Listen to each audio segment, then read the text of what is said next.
Okay, we're live. Hi, I'm Ralph Baker. This is Trump and the global economy. Uh, it's a town hall meeting which discusses uh, the president's policies and how they affect the economy and the community.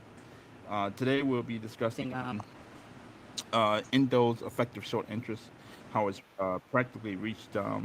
I think we just got Torian Mitchell just joined. Can you hear me, Tori?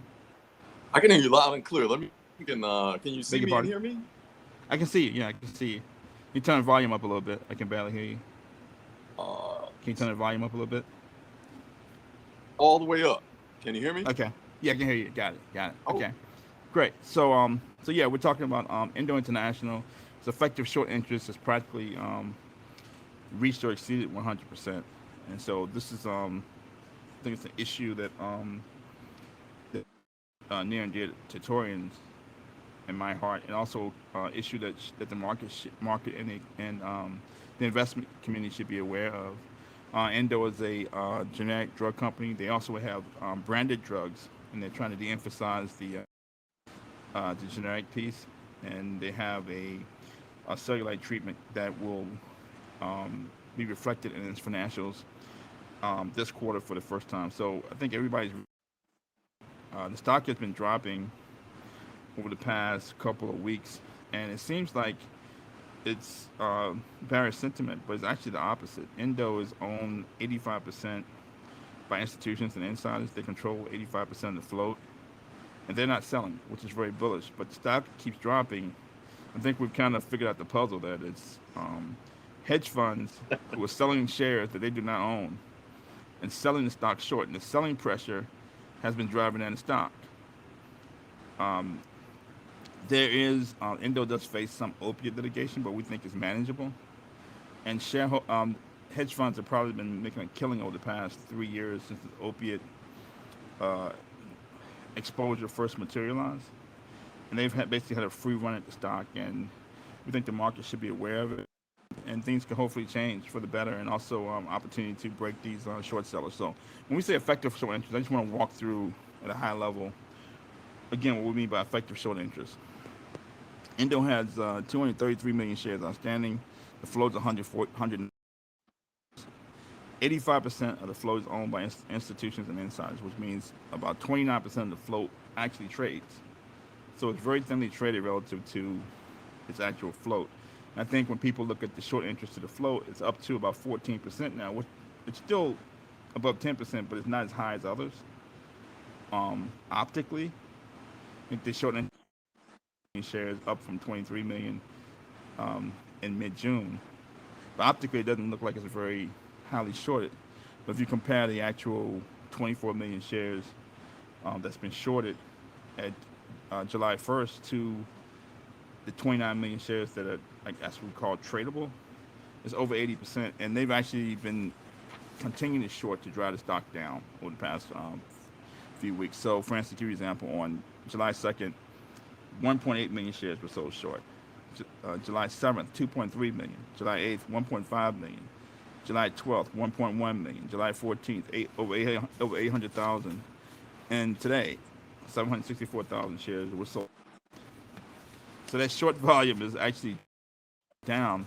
And we don't know if they're doing it out of greed or if they're just trying to protect their sizable short interest that they currently have. It is, on the surface of it, it seems like it's a very dangerous strategy for short sellers because a short squeeze could um, be very costly and it could be very violent. However, unless someone actually triggers a short squeeze, whether it comes from the company or someone like a Wall Street Bets or an activist investor, it's like playing Russian roulette with no bullets. So it's on the surface it seems like it's dangerous, but if no one makes them pay, then it simply won't matter. So I'll let Torian weigh in on the matter. yeah. I mean, as you know, sometimes it feels like we're on alone on an island when we chat about Endo, um, because as you pointed out, this is a fundamental, deeply undervalued company. There aren't many mid-market players left in space. When you look at companies like Teva and Mylan Croft, they don't same fundamentals as Endo. Endo is really kind of the last man standing. You know, they have over, I want to say what, 1.4, 1.5 billion dollars in cash. So they have a position. You know, the rollout has been anticipated, obviously set to roll out last year. COVID hit, delayed that.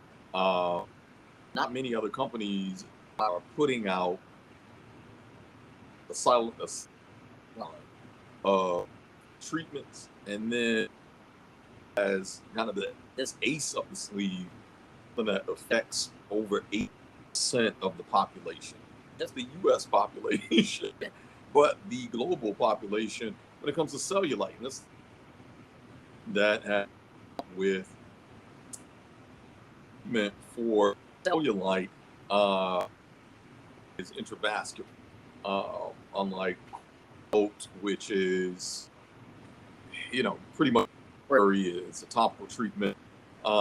There's nothing like it on the market yet. If you look at the stock price, it would lead us to believe that this is a penny stock. And, you know, I think I've said it before, there are many trading at penny stock prices, but they are penny stocks.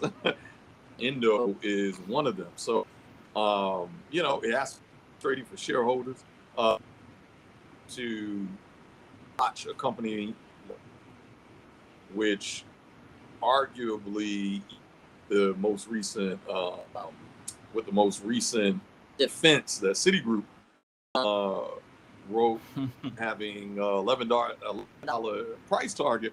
But with Quo alone, I think the $11 is still deeply undervalued. You know, even with the potential of Quo, which I do believe, and I've said it before many times, that I believe is going to be bigger than Botox, simply because Botox isn't used for its actual medicinal purposes. It is more so used for aesthetic purposes. And one of the industries that we have seen strengthen in the face of both recession and dealing with this pandemic is the beauty. Botox numbers have not declined during this time period, you know, which would kind of seem counterintuitive.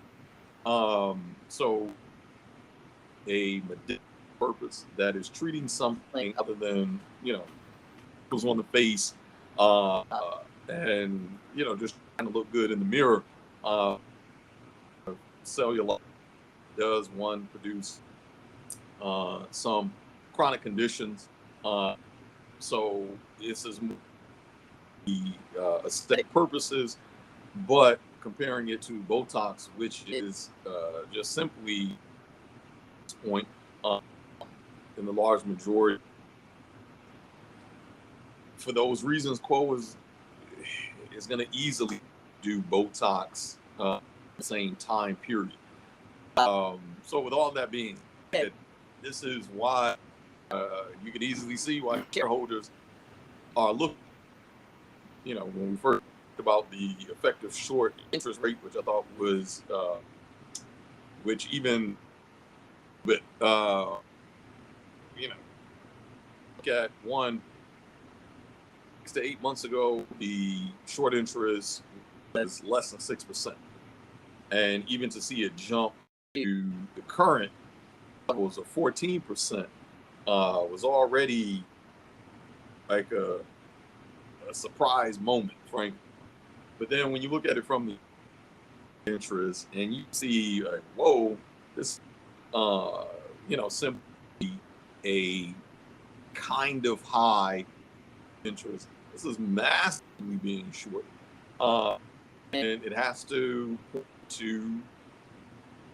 frankly, the 28, 29 million shares that on a daily basis. And when you look at the volume of Endo, it has a decent volume. The average 60-day average is around 3.4 share. I think last week where you just saw the explosion of over 8 million shares traded, and on the news, nothing is going on negatively in the company, other than the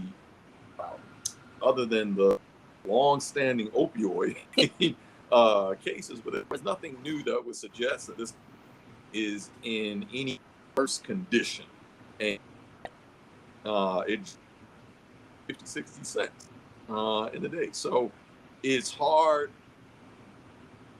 this as manipulation. I hate to call it. I hate to say it's just really hard not to look at it that way.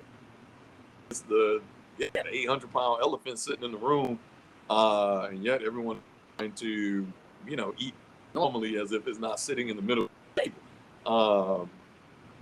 The cash position is, as you noted earlier, even with the adverse outcome in Tennessee, enough, the biggest line within Endo stock price was not immediately after the adverse verdict, which would think something that would negatively impact, that would be it, but that wasn't it. Waited a couple weeks to then decline. Other than this long-standing issue, which we do believe that going to be manageable.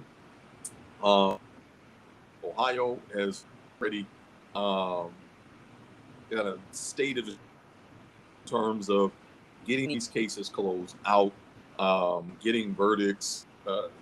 It's not a matter of what they are guilty or.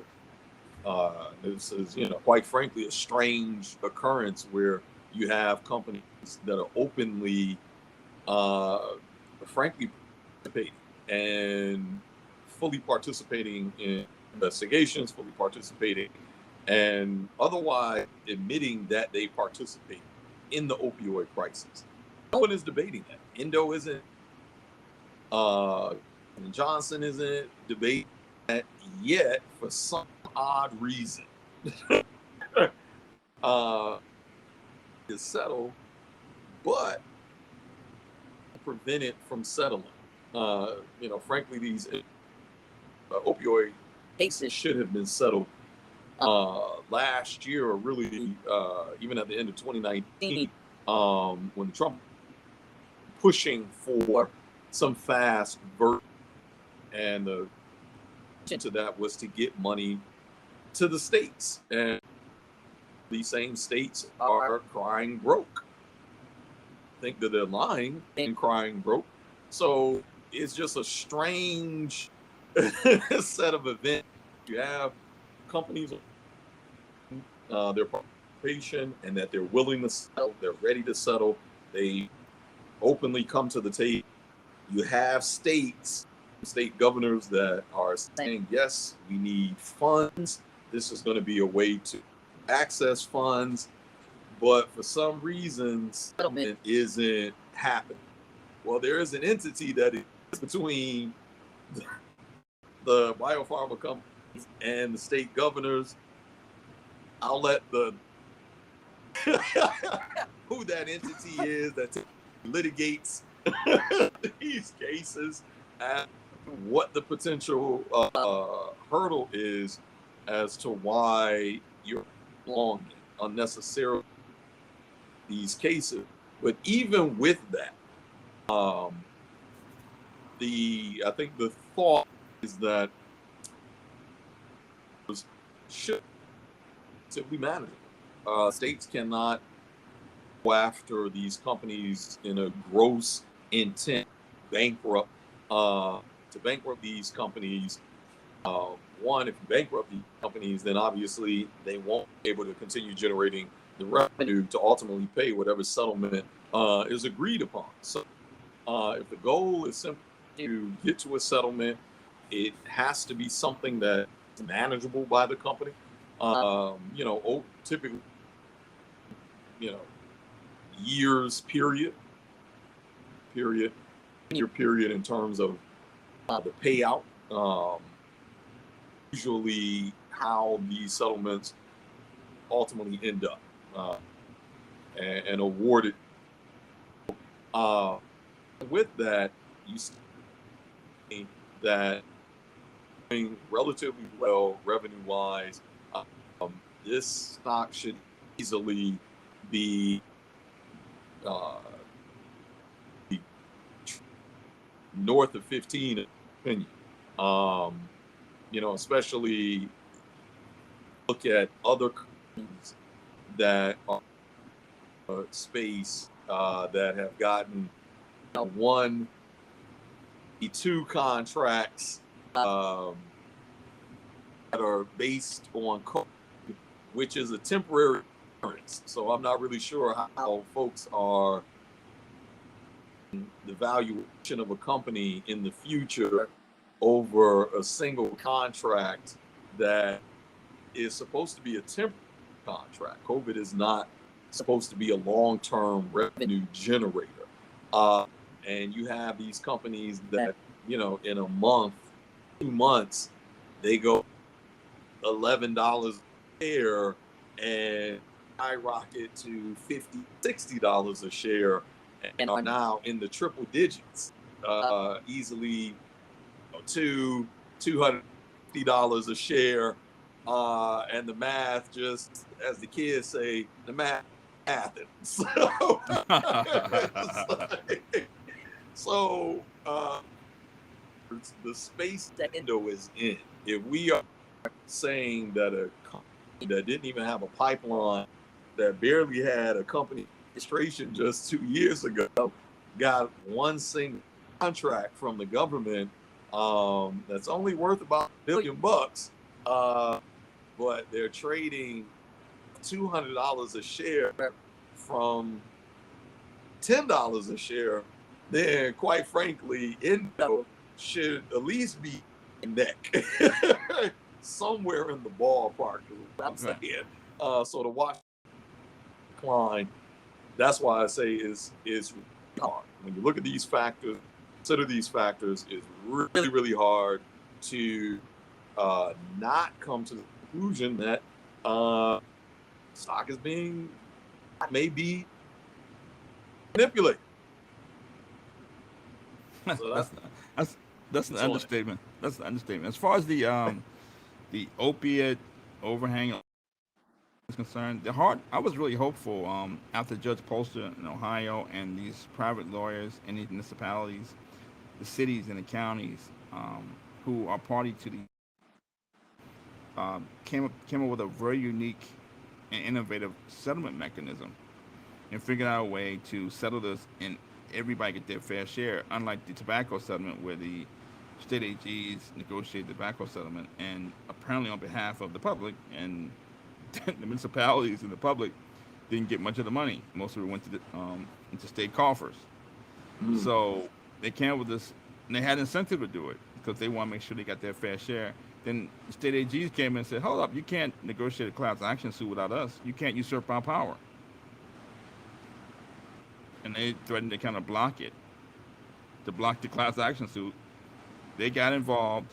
Now they're in the driver's seat. And what's happening is what Judge Polster and a lot of the private lawyers fear would happen, that these state AGs would would politicize it and make it about them. Keep hearing about, this is going on for 4 years now. We keep hearing about, we need money for, these communities have been damaged, and we need money for treatment and prevention. Needed money for treatment and prevention in 2018. Needed money for treatment and prevention in 2019. Now it's 2021. They still need money for treatment and prevention, and there's at least $30 billion on the table from Johnson & Johnson, the 3 big distributors, McKesson, Cardinal Health, and AmerisourceBergen, includes the $4.5 billion from Purdue Pharma. Doesn't include future revenue, and Mallinckrodt, who's it's over $30 billion. That doesn't include the the pharmacies, Walmart and CVS and those guys. Right. $30 billion over here, and they're still going to trial, and they're still putting out press releases, and still claiming they're acting on behalf of the public. Now there has been, a lot of paperwork that had to be um, handled between the states and the counties and municipalities and the cities to make sure, everybody in terms of who would get what, how much would go to certain counties and certain cities, and how much would go to the state. Now Ohio did it. Ohio, Governor Mike DeWise, and the state AG, Dave Yost, they did a phenomenal job. They were the first ones to um, to make this negotiation with the opiate manufacturers and distributors, and then make it another negotiation with the municipalities. And Mike DeWise and say, hey, look, if this is it, if it's sound, you may not get you may not get much. You may take your chances. They're swimming in $2 billion of funds that already been put in place in these treatment centers for prevention and for treatment. They're swimming in billions of dollars while other state AGs continue to dicker around and continue to negotiate and talk and put out press releases and stunt for the gram.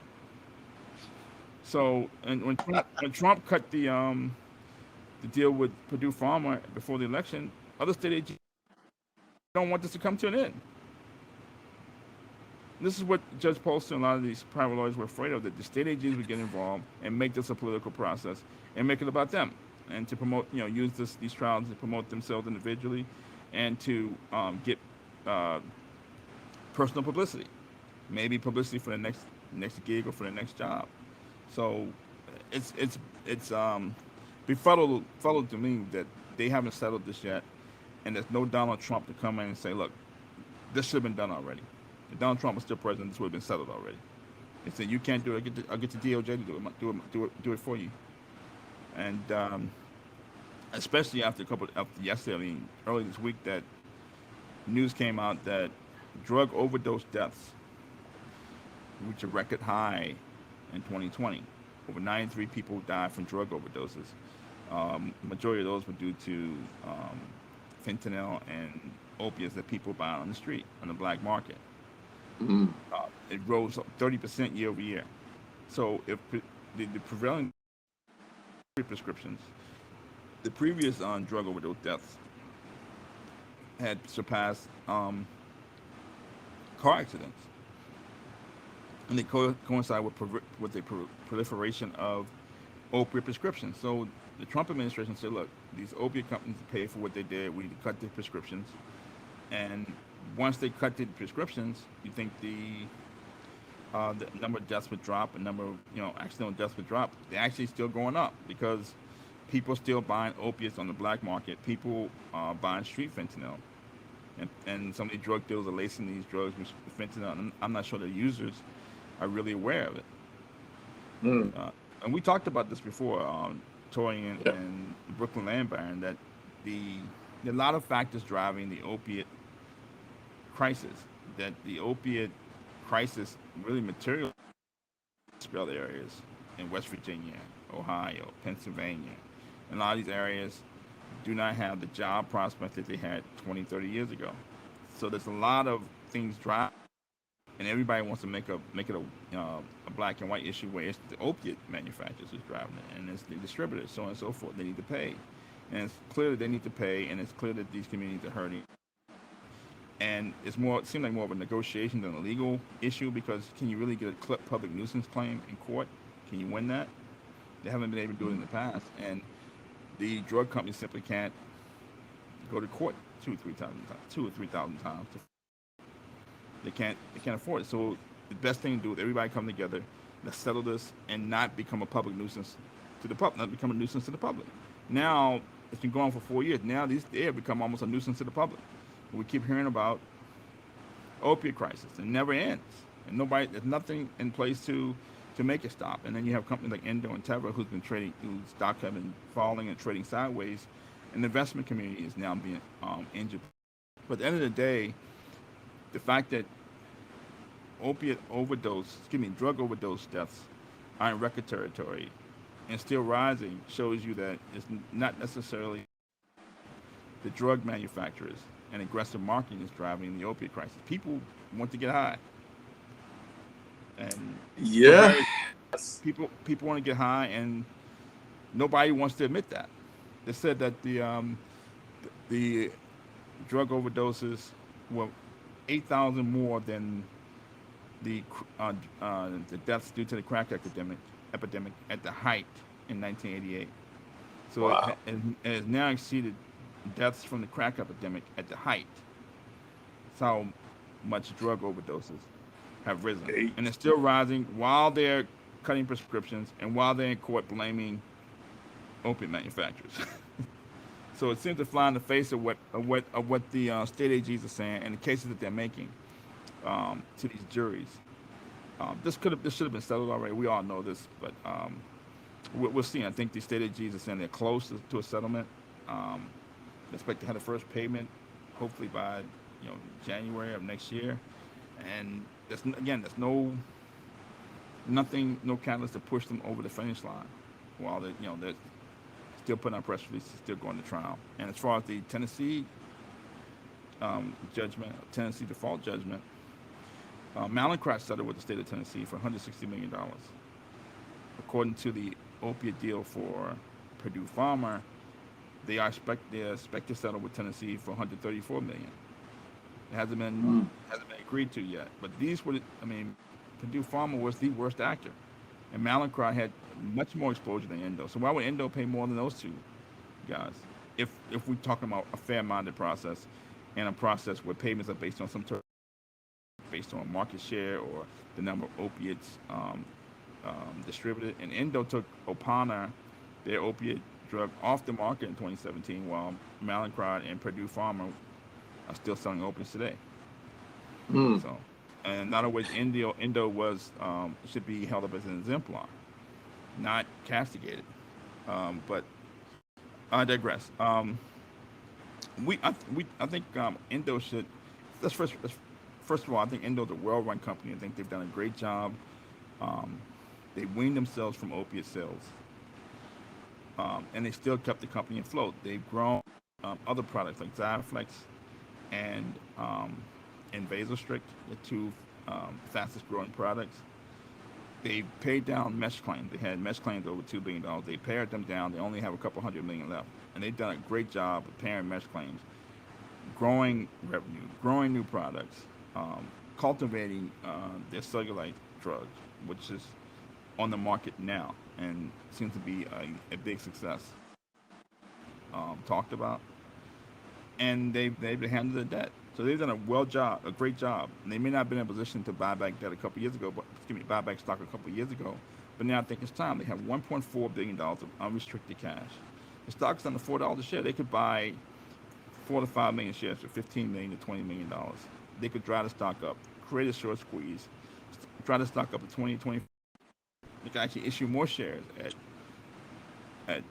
issue new shares at $25, $30 a share if they wanted to, and create flexibility, grow the cash balance, create flexibility for the company to help pay debt, fund mesh claims, and actually fund some of the opiate litigation.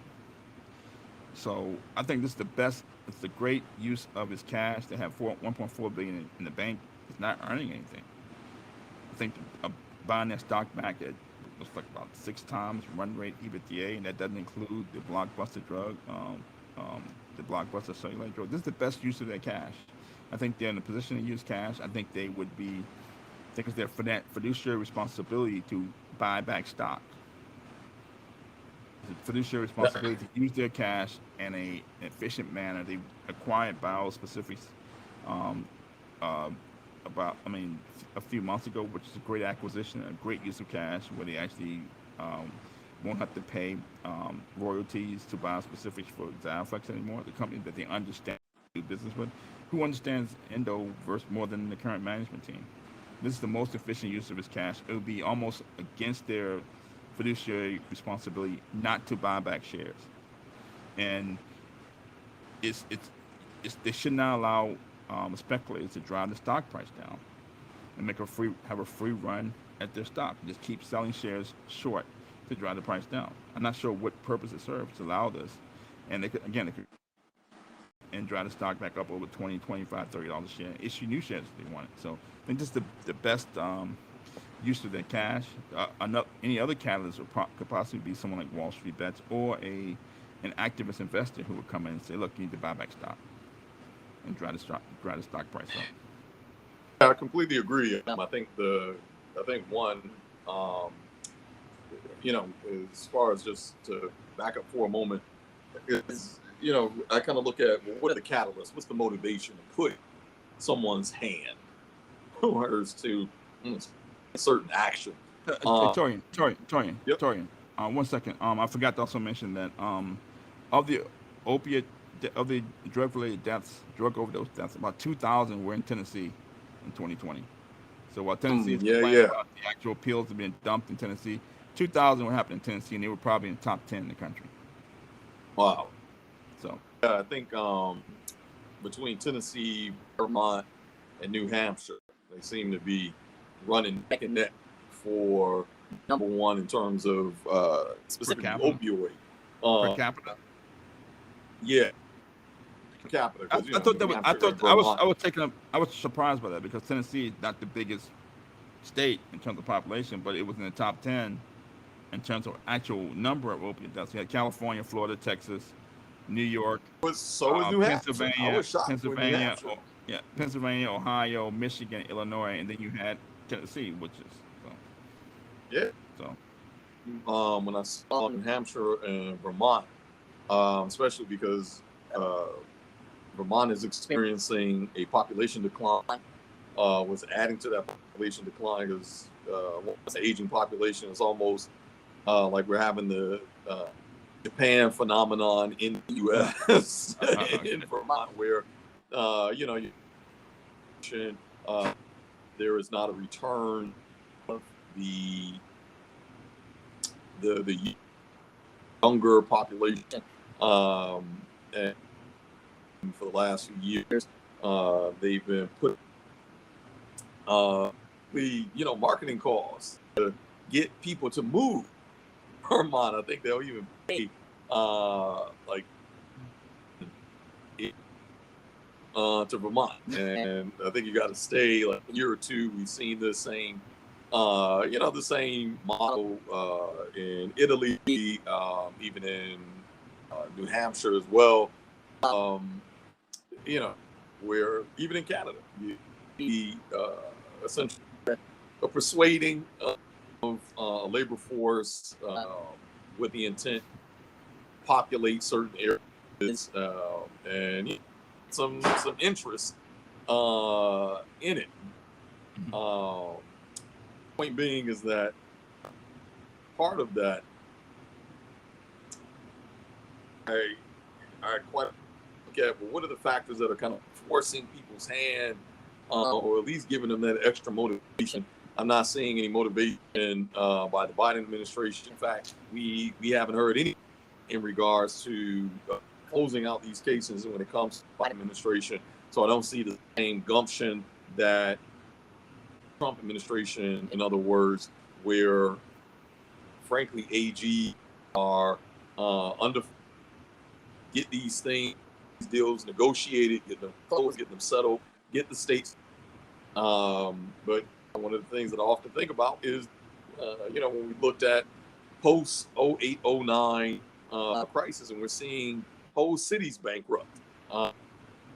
It still remains a large city that was denied a bailout under the Obama administration.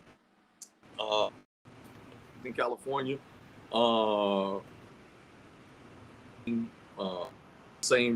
the same type of structure, but they got a bailout. But in other words, there is clear that states need funding. States need certainly for recovery and treatment, but not only recovery, but for education, skilling, for all of the things, especially infrastructure. Our infrastructure is deeply lagging within this country, and states, state governors are the ones that I think could be kind of championing the cause of these AGs to close these deals out, and frankly, the states get the fund that have been kind of prominent over the last 4 years. And that back to Endo specifically, in terms of what Endo should do. I think back is the smartest play at this point. We've kind of speculated as to who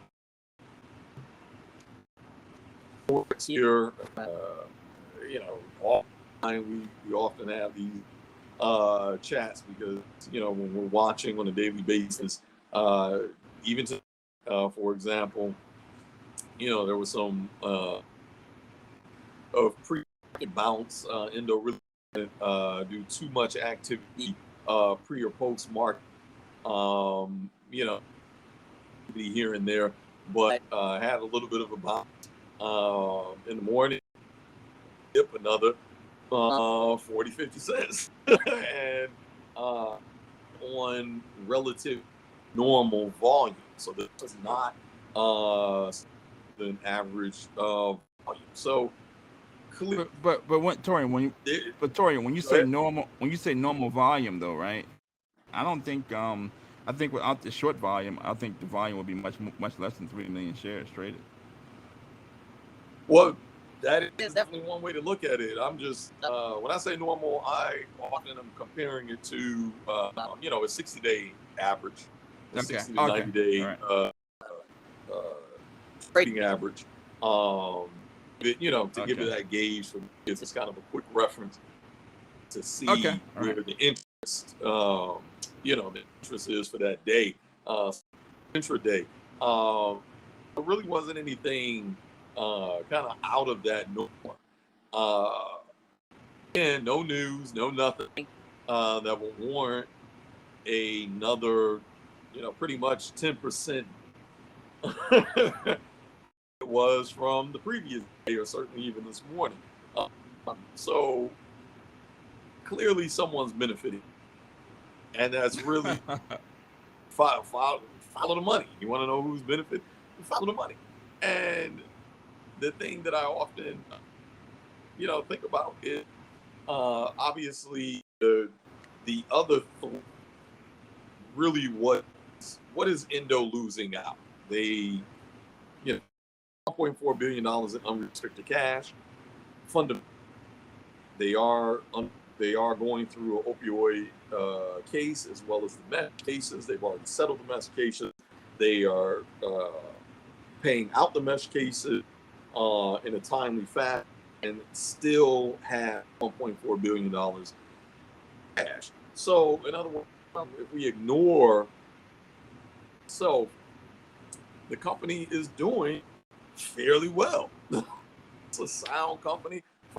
It's sound. They have a strong line. The management is a strong team. They've been able to essentially not only keep them afloat, keep them treading water. They went from treading water to now thrive. And I think speaks to the strength of management. So when we look for a moment, we ignore the stock price. The company's doing well. C-suite's doing well. So what other I suppose the NASDAQ, if this, if the stock ever dropped below $1, one loom threat, kind of external threat, where you can say, hey, what is something that would motivate management to buy back sooner than later? What would motivate them to kind of take the best, what we believe is fiduciary action? Other than that, isn't necessarily that much, unless we are hearing from the board, unless shareholders are starting to demand, hey, we need to take some action. We've already seen Citigroup's most recent analysis, Endo. You know, here over the years that, you know, some of the large boys, you know, Morgan Stanley's, the B of A's, they've been relatively quiet on Endo. They've been relatively on Endo over the years. And Frank, them are eating some humble pie.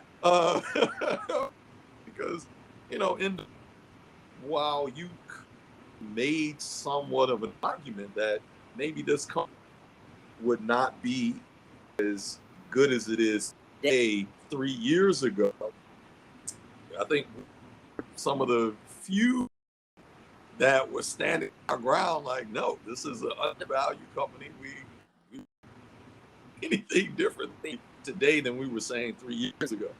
But now the same folks that were extremely bearish, were extremely apprehensive about Endo. Now they're coming out. Now they're getting a little bit more bullish in the daylight. Endo is no longer the conviction. They have conviction. That you just have pound the table. Water cooler is one that you're ready to publicly declare. Right. In other words, I think we have those actions. So by the board, by the shareholder, even by the analysts, continue that this is a company that should not be trading anywhere close to $3 a share, $4 or $5 a share. This is a company that easily in 30s frame. Stand by that price target and still believe conservative price target in spite of what Citi's price, the $11 price target. But price target is certainly what a 200% return on what is trading at today. So, you know, frankly, that's where the motivation, that's where the leverage to come from. Hopefully, this is management is having. You know, we're not privy to what management has. You know, this is an active conversation. They are watching what is going on with the stock and seeing that ultimately it is a reflection on the management. So they've done a phenomenal job with the company itself, with revenue, with cash flow, even the handling of these cases. But you still have this elephant dragging on really the reputation of management at this point. And I think it would, to me, it the haters, it would shut up all the doubters from to lock up the last thing and really be kind of the dark horse of the year, I think, where, you know, we're watching these meme stocks, you know, companies that short interest. If we're looking at performers and we're ignoring the hype machine, we're ignoring kind of the desire to want to simply stay around for the sake of nostalgia, and we are looking at a company through fundamental lens, and we're looking at the balance sheets, the income statements, the cash flow statements. We're looking at shareholders. We're looking at potential growth of the company, liabilities, etc. These were wanted to be shorted. AMC, GameStop, even with new management who has brought in some new blood, but these were companies that were wise on the chopping block. So, and these that are, pretty much 1 foot in the uh, to be jolted back. And the companies, smartly so raising capital, new stock prices where GME back in the 300s, AMC still in the 30s and 40s, when it was just barely above bucks just 3-4 months ago. And to see Endo, in other words, trading at under $4 a share, like, it's a crime. It's a crime, and I think Endo, like, if there should be a dark horse that come out of the wood and just because they're doing the right things, because the fundamentals make sense, the numbers make sense, the product makes sense, the pipeline makes sense, it would be Endo. Endo should be a company that really can be only a short-term hold, but a long-term hold. It's one of these companies that you can easily put in over the next 5-10 years and expect returns over that same time period, as long as the company continues performing the way that they have been performing these last 3 to 4 years. So yeah, I think that that would the thing that management find, like, sample on, like, buy shares, squeeze out these short sellers, get the attention deserves, frankly, and they rightfully should be trading as a value. This is would be a value stock, and certainly a potential long-term hold. So yeah, that would be my kind of 2 cents on it. It's just kind of looking at catalyst that's pushing management to make that decision sooner or later. Unless, like you said earlier, unless a Wall Street bets or find a group gets a whiff of, especially the effective short interest, and see that the effective short interest is what, twice the what GameStop was, and even AMC continue. And the fact that 85% of the share institute, so they are the epitome of diamond hands. So they're certainly not selling because they see the potential on this company. Right. I can't. That's well said. I can't. Talk up management enough. I mean, the job they've done. They got out in front of this opiate. They took a pawn off the market. They settled the New York attorney 2016. They agreed to do a better job of marketing Opana and to do a better treating doctors who may or may not be aggressively prescribing opiates. So they got out in front very early. They should be considered exemplars, and the state attorney general for Oklahoma, he praised Endo, them up as an example of what other they cut. I mean, a great settlement with Oklahoma for less dollars. They cut a $10 million settlement with Ohio, which showed that they have much less exposure to Pride or a Purdue Pharma or other opiate manufacturers. So they haven't missed any opportunity. They're smaller, very nimble. The acquisition of Biospecifics was a masterstroke. And the Biospecifics was the company that developed Xiaflex, and they licensed it to to Endo. Endo is paying royalties, so now they get the benefit of the growth of Xioflex, and they don't have to pay royalties to Biospecifics, which means that the more revenue they grow, they can have an potential outsized growth in EBITDA and margin expansion, which is going to help. Which is going to help Endo's overall blended margins, a masterstroke. And let's be clear. I think the opportunity to buy back stock has been maybe a 2 or 3 month opportunity. The stock was trading around $10 a share, hitting into Q1. I thought the stock was going to go up. It fell after the earnings projection because let's face it, core won't be added to earnings until Q2.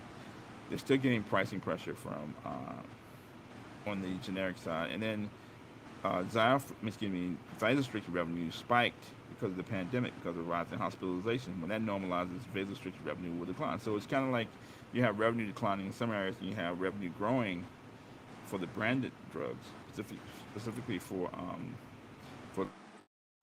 treatment, which is just getting off the ground. It took a couple quarters for it to actually start to see some scale. Probably by maybe Q4, start to see more scale. Definitely I'm assuming by Q1 of next year, as more people become more aware of it. So it's just an inflection point where you have revenue in some areas falling, and you have the part that's growing does not outweigh the revenue that's falling. So people were maybe seemed like they were bearish on the projections, but that may not have been as bearish as we thought, because it may have just been hedge funds selling shares they don't own, and they've been having a good time over the past couple of years.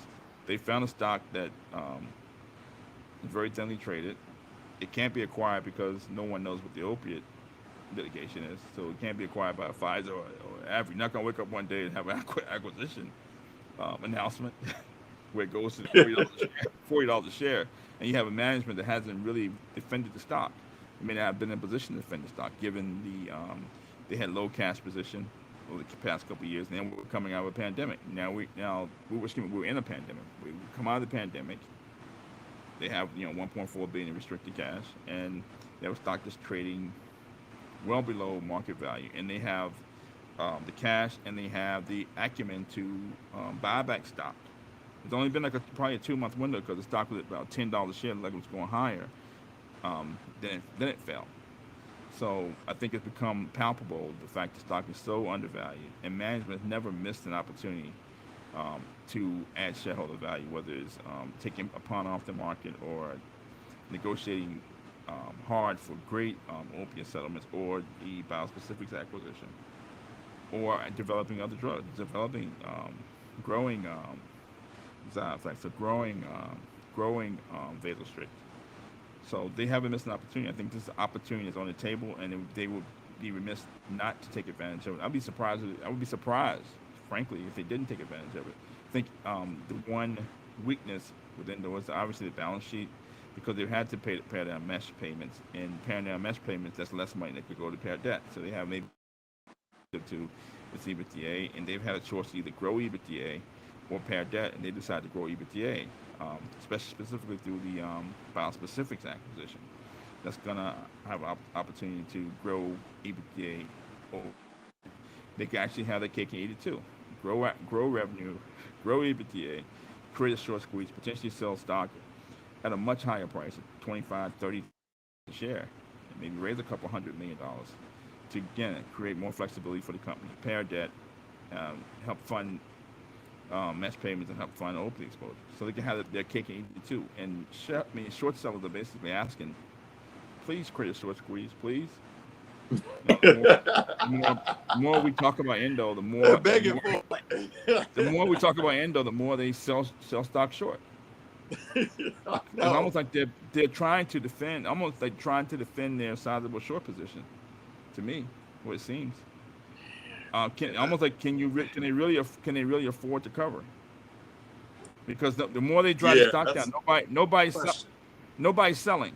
And when they were driving the stock down at $10 a share, $11 a share, they may have been hitting stop limits that triggered more selling. But I don't think they're hitting when they sell shares down now. I think it's just they are creating the selling pressure. Nobody, institutions and retailers are not selling. So the more they sell short, the more short interest they're creating for themselves, the more exposure they're creating for themselves. And I think management would be remiss not to buy back stock. Would be great use of the cash. We're not talking about $50 million. We're talking about maybe 15, $20 million at the most to buy back 3 or 4 million shares. Um, at undervalued, that's probably going to be worth obviously 5, 6 times that in a few months.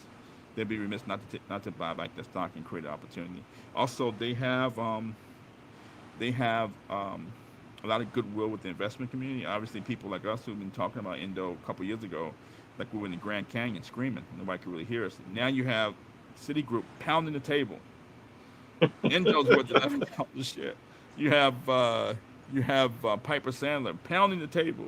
It's worth $12 a share. They can't believe how undervalued it is. People pounding the table on behalf of Endo. Everybody's defending the stock, but management, and that's something that management should take advantage of, and management should reward people for defending the stock and to help grow goodwill and to make people these these bulls to reward them by actually driving the stock higher. Those analysts from Citigroup and Piper Sandler should be rewarded as the smart analysts. They went out on a limb. They went away from the herd, which is very unusual over the past decade. Those analysts who've gone out on a limb, who probably said some companies are undervalued as the Dow's going through the roof, probably haven't been probably kind of black sheep Yeah. right now. But I think Endo has a lot of goodwill. They should take advantage of it and reward people for being so bullish on the stock and drive the stock higher.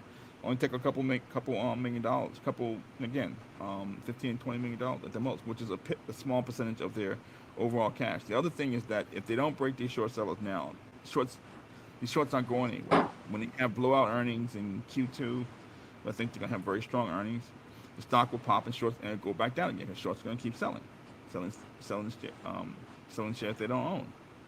When they have a blowout Yeah. earnings in Q3, it's gonna keep happening. They've been conditioned to sell in those shares, um, sell short and feast on short sales. And the only people who've been making money in the stock over the past few years, mostly due to the opiate litigation, has been short sellers. That's not how it's supposed to work. So I think they would be remiss. They would be against their they would be in their fiduciary responsibility to buy back stock and to drive the stock higher. The other thing I think is, if an activist investor were to get involved, I think it would definitely be good for the stock over the short term. I'm not sure it would be good for Endo over the long term. It could actually create a distraction over the long term because they could recommend buying back the stock, which would be a good thing. They could also potentially recommend other things that may Right. not be Right. over It the long usually term. doesn't stop just that one demand. Right, Right. right. Why don't you get rid of the water coolers? Why don't you sell this division, sell that division? Give us a couple board seats. Yeah. So I hate for management to have a distraction from an activist investor that could help over the short term, but not be good over the long term. But ultimately, this is a market. Um, we're sort of activist investors, um, in in some way, and we would be remiss if we didn't bring this to management's attention. If we didn't bring this to the attention of an activist investor like a John Loeb, or to the attention of someone like a Wall Street Bets that has capital and has the acumen to understand the opportunity and take advantage of it. So, but I think to wrap up, I think Endo would be remiss not to do this. They never missed an opportunity the past few years. It's been a really 2 or 3 month window, so we're bringing it to their attention. We're being loud about it, and again, it would be that in their fiduciary responsibility to take advantage of this, and they can have that cake and eat it too, with the biospecifics acquisition to grow revenue, grow EBITDA, and with the potential short squeeze and a capital raise at much higher share price, actually raise cash and create flexibility for the balance sheet and to pay some of these pending claims, so they can have their cake and eat it too. So I want to talk about the cellulite opportunity briefly. Again, it's an opportunity to have a uh, treatment for cellulite that's less invasive than what's on the market. You and I and Maria Chappelle Dahl talked about this a few years ago, and she was very bullish on it. She gave us a lot of information on her perspective from a woman's perspective. Also, Nakia gave us a lot of good information from a woman's perspective, and you alleviate the need to maybe go down to the DR and maybe do something that's may be risky. Yeah, To get that was one of the. some type of treatment where you can actually get something here that's less invasive. And what we're hearing is that it's very well received and it's been very effective for women. And uh, uh, I definitely don't think it's priced into the stock. And I think we'll start to see the real market opportunity probably by Q1 of next year, where you see what quo cellulite treatment is really capable of doing. So Uh, I think when we start talking about the value of quo standalone, I think you start to see that big shorts, a big sell off on high volume a couple weeks ago from these short sellers, where they actually started selling this stock down in that, reaction to what we're saying. yeah, I mean, um, one, especially with the cellulite. So, you know, you could almost break off Quo as its own company, and it should be at a higher valuation than uh, Endo's entire market cap, right? Uh, the potential that we're talking about, uh, for folks that don't know, I mean, cellulite, historically has been a conversation amongst women. Like impacts both genders, both men and women um, alike. So it's not just a woman's issue, or those identify as women's issue. Um, it across the board. Um, so the impact such, and certainly when we compare it to the other treatments, you have many of these women that to essentially medical tour, go to Brazil, go to Mexico, go to Dominican Republic, um, and I think that was ago. Young woman, Mexico for her birthday to get, I believe, butt lift, the Brazilian butt lift, and ended up dying there on the makeshift operating table. I think was a hotel room, and girlfriend or a couple girlfriends went, to make it kind of a trip. The person that they were going there for is the person that ends up coming back. So these are that women themselves in to attain these type of results, and I think certainly Quo won't lift butts or or uh, suck any off of any bodies, but it certainly will address the cellulite that tends to come those with those issues or desires to improve the bodies aesthetically, and it gives a better option, a more regulated option, an injection option where over, I believe, 12 weeks, 8 to 12 weeks is the treatment cycle. And the most recent studies show 98% rate. 98%. That's three injections, right? Right. I believe it's 3 injections off the most recent study that they performed. So, it just makes a lot of sense, like across the board. It's hard to talk against. And on where the price point will also settle with Quo, it's arguably cheap, even just from a monetary standpoint, as opposed to buying plane hotel, ultimately finding a physician, because some issue is that some of the folks are not licensed physicians. They may have been licensed at one, or practicing surgeons at one. Licenses were revoked. So it's just, and frankly, what is the cost of your life? when you're looking at it from such a perspective. So certainly I think it will make a dent into such extremes of medical tourism,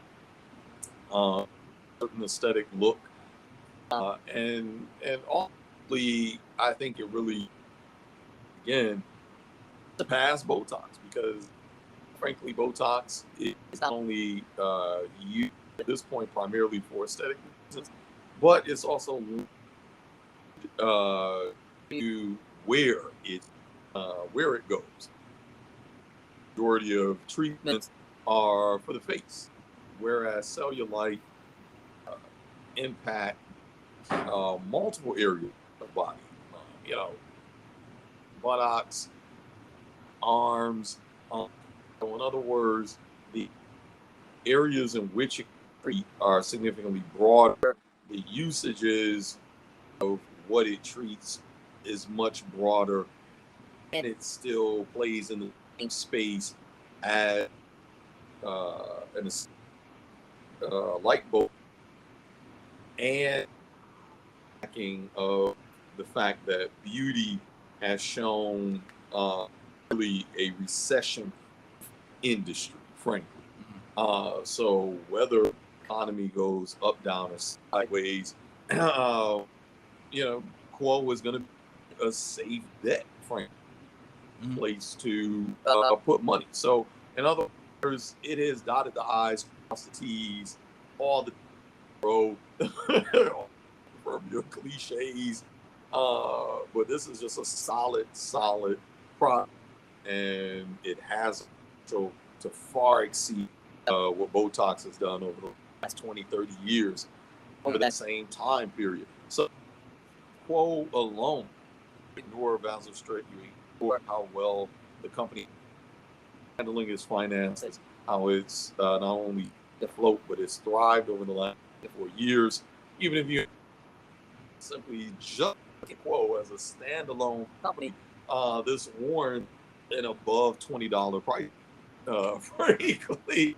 So, you know what I mean? Like, hard to argue against. What are these shorts seeing? Like, what's like? I would love for someone who interests, not taking advantage of short position, a short position, and look at the buck. But I would love to hear Endo buy shorts that truly have a long-term short interest. Who's looking? Lordstown, for example, Centron Research. I would just love to hear the other side of like, what are we missing, or is it something that we're missing as to why this stock is legitimately trading $4 a share? Because I'm just finding out to see. Well, they've been successful, probably doing it out of habit. They've been shorting the stock ever since this opiate crisis emerged, and they've been successful at it because Endo and Teva were getting lumped in with Purdue Pharma and Insys and Mallinckrodt. They had nothing in common with them. These failed companies who were very dependent on opiates, and Mallinckrodt wasn't a going concern because Actar sales were falling apart, and they couldn't repay the debt. But Endo's balance sheet probably couldn't warrant them buying back stock a few years ago. So the balance sheet has improved tremendously. And now we've cracked the case, so people think the stock is broken because it keeps falling, but now we realize it's not the stock. It's not investors aren't selling the stock. It's short sellers who are giving up creating their own market almost. They're creating their own reality by Right. the more they Right. sell short, the more the stock falls because they can sell so many shares short to almost offset any legitimate volume on the other side. You can sell 2 million shares short, 4 million, 6 million shares short to get the results you wanted, but you're also increasing your exposure. It's also probably been like again a 2 or 3 month window opportunity for Endo because their balance sheet was weak over the past few years. They've had had to manage the company and manage new products and manage parent debt and mesh claims. They had a lot on their plate. So and think the stock would follow. Then you had the opiate overhang. Um, but now uh, you also don't have people.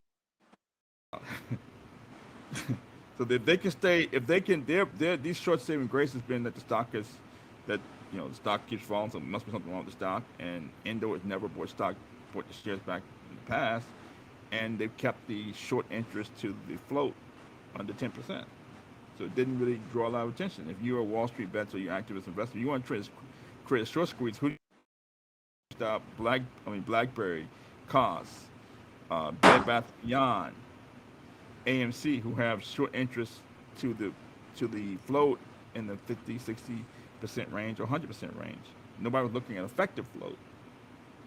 Now, when you look at it from our Right. perspective, then you realize this company, the short interest is a lot more higher than what people realize. And how now you can see how they've actually been able to manipulate the stock because it's such so thinly traded. They're manipulating the Now stock that's it. where only 29 million shares actually probably tradable. So that's how they're doing it. That's how they're manipulating so much. You can't figure out why is the stock swinging so much, 10%, 15% a day on no news. Now you see why. So I think it's just a matter of time before someone like an activist investor or Wall Street bets get involved. Hopefully, management will repurchase their shares.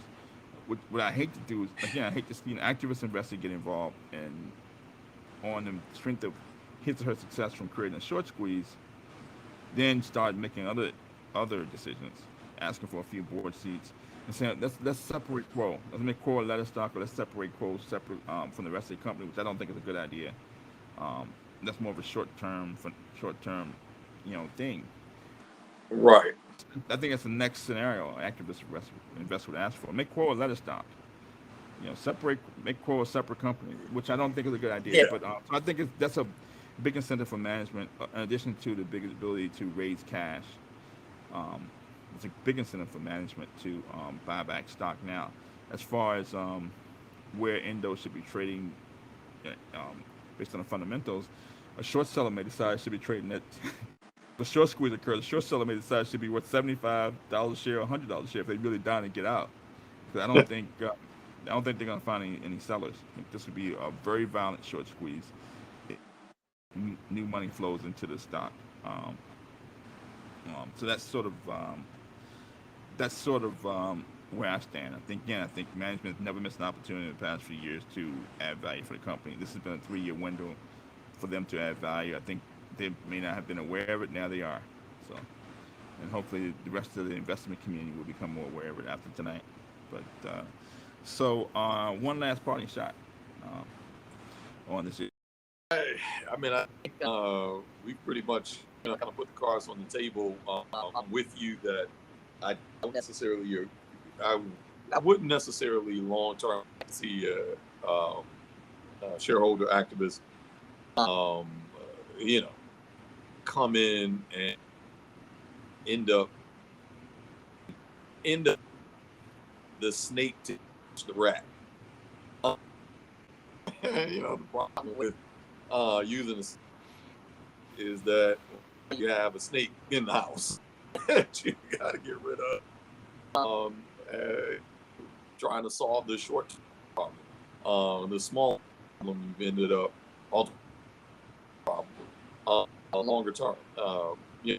We definitely, I would see this, uh, management that can the fire and come out on the other side, and not only come out other side just barely alive, but come out on the other better than they into the fire. I really want to break up that match, and you want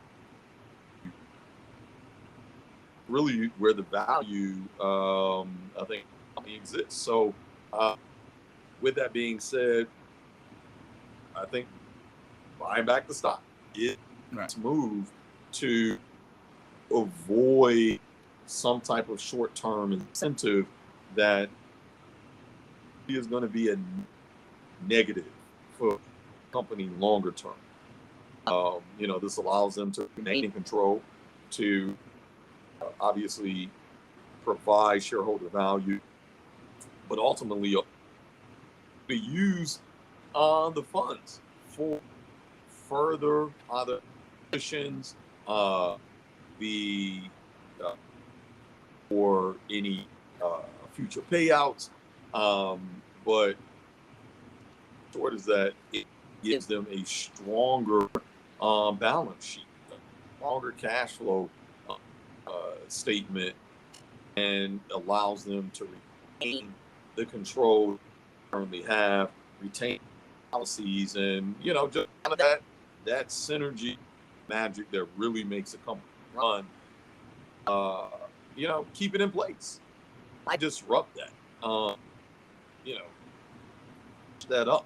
I think the buyback bet, frankly, as I've said before, I want to see a squeeze, if for no other reasons, simply to finally Endo's value on the map, for people to really recognize that, oh shit, this really that is not just being propped up by have this short phenomenon, but also have a company that is also extremely undervalued. So, essentially, day one or day two of a short squeeze, analysts are actually doing math, and traders are actually doing the math and saying like, oh crap, this is actually trading well above $20 a share. So this isn't just a short piece for the sake of squeeze some greedy sellers. It's like, no, this thing could be trading anyway. And it'll just kind of put the back on Endo, say, hey, here's a truly undervalued company. This is where this thing is trading at anyway. Welcome. Right. So yeah, that's my motivation for seeing a short squeeze. I would love to see the company be the ones to trigger that, so that way, any control of what's happening internally. I don't think it's an accident that all of a sudden Citigroup is pounding the table on Endo's valuation. Piper Sandler is pounding the table that Endo's worth 12. I think they're listening to us. I think they know that the stock is way undervalued and that it's being manipulated. I think the fact that the analyst community is coming out, making people more aware of Endo, I think that's a potential catalyst. I think obviously management buying back shares. I think potential for an activist investor, more opiate deals being struck with maybe the state of New York or California or what have you, or a global opiate settlement eventually from the state AG. Obviously, could be a catalyst. I think the politicians are being maybe aware of Endo and how it's being manipulated. The same politicians who were so keen on GameStop, you think they'd be interested in this scenario? I reached out to Richie Torres. I reached out to AOC. I reached out to Elizabeth Warren. I reached out to her name escapes me now, the lady from California. Say it again. The African American lady from California. Maxine Waters. I reached out to Maxine Waters. I think they're becoming more aware of how Endo's being manipulated. If they say We want a moratorium on short sales of Endo until this opiate settlement is done. We're not going to allow more manipulation. That could be another catalyst. I think they're looking. I know for a fact they're looking at how it's being manipulated. So you can't tell me you're so concerned about GameStop, but you're not concerned about Endo. That stock is Right. only dropping because shorts are manipulating it. So I think there's several catalysts that could drive a short squeeze. Either a moratorium on the manipulation. If one of these politicians speaks up, it's a wrap. Again, an activist investor or a Wall Street bets or someone savvy enough to take advantage of the opportunity. So I think we've done our jobs. I think people are listening to us. If we're as smart as we think we are, this is what we should be doing. This is what Trump and the GE should be doing, talking about the economy and things that are important. Um, and in the media, things that are important to our community, particularly whether it's Bill Cosby or whether it's reopening of the economy, whether it's the opiate litigation or a potential for people to make money. So I would to start before the squeeze happening because after it happens, it's you're not going to be able to get into it. So I see a violent short squeeze potentially happening, where if you have 30 million or more shares sold short and they try to cover it, nobody's selling it anytime soon. So we know institutions going to buy and hold. We know retailers have like us have owned the stock for years and we're not selling. So I think it's only a matter of time before we wake up. So that's my 2 cents. So that's I want to thank Mr. Mitchell again for his insights and for you know uh, looking at the situation from all angles, from opiate perspective, from a litigation perspective, from fundamentals and so on and so forth. So that's Trump and the GE and those effective short interest approaches 100%. Thank you for listening, and I hope you guys get something out of it.